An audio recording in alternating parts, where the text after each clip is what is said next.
Hi నమస్తే TV 0.5 ప్రేక్షకులకి స్వాగతం. ఇప్పుడు మనం సినిమాలు తీసి ప్రజల్ని తీయకుండా అభిమానుల్ని భయపెట్టే the creative director Ram Gopal వర్మతో చిన్న చిట్చాట్ చూద్దాం. డోంట్ గో అవే.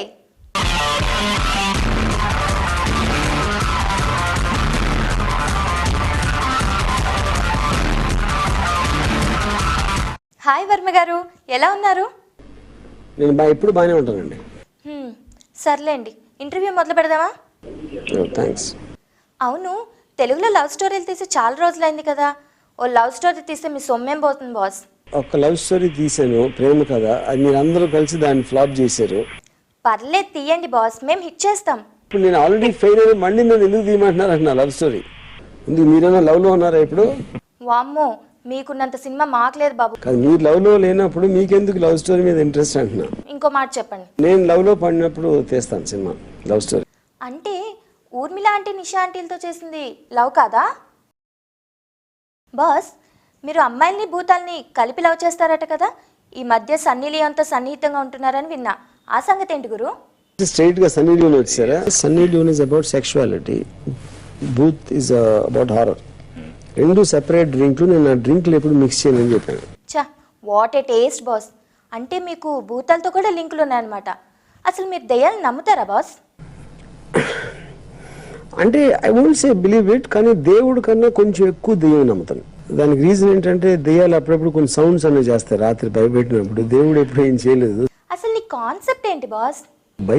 భయపెట్టడం నాకు ఇష్టం అండి. ఇదేం సాడిజం బాస్? అంటే నన్ను ఎవరు అడిగారు ఏంటిదంటే, చిన్నప్పుడు ఈ తలుపు వెనకాల నుంచి ఎవరన్నా వస్తే తలుపు వెనకాల నుంచి భూ అని అరిచేవాడిని. ఇప్పుడేమో సినిమాలు చేస్తున్నాను అంతే. సరే వదిలే. నీ కొత్త సినిమా పేరేంటి బాస్? 26. అవునా? ఆ రోజు నువ్వు అక్కడే ఉండి ఏదో చూసావని మీడియాలో వార్తలు వచ్చాయి. అసలు ఏం చూసావు బాస్?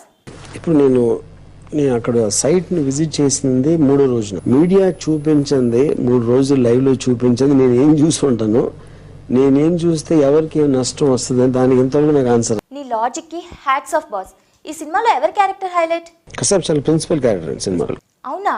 నెక్స్ట్ కసబ్ గాడి దెయ్యంతో పార్ట్ 2 తీస్తావా boss? Ideas in progress. Sridevi heroine గా సినిమా తీసావు, ఓకే. మరి బోనీ కపూర్ హీరోగా చేస్తే ఏం సినిమా తీస్తావు గురు? I want to make maybe ఒక కామెడీ. గురు గురు అని పిలుస్తున్నాను కదా, ఈ శిష్యురాలికి కూడా ఒక్క ఛాన్స్ ఇవ్వచ్చు కదా. శిష్యుడు అనే పదం సినిమా ఇండస్ట్రీలో ఉండదు అక్కడ. మనలాగే మన సమాధానాలు కూడా కొంచెం తేడాగా ఉంటాయే. మనలాగే అంటే నాలాగానే. ఇదంతా కాదు కానీ ఫ్రెండ్లీగా ఒక సజెషన్ చెప్తాను, వింటావా? మీరు చెప్పేది మీరు చెప్తారు, నాకు అర్థమేది నాకు అర్థం అవుతుంది. నేను నమ్మేది నేను నమ్ముతాను, నేను తీసుకునేది నేను తీసుకుంటాను.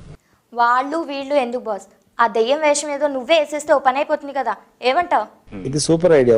ఇది ఒక్క ఐడియా ఇస్ వర్త్ 1000 ఐడియాస్. అదండి మన రామ్ గోపాల్ వర్మతో సిల్లీ చిట్ చాట్. మరిన్ని విశేషాలతో మరోసారి కలుద్దాం. బాయ్.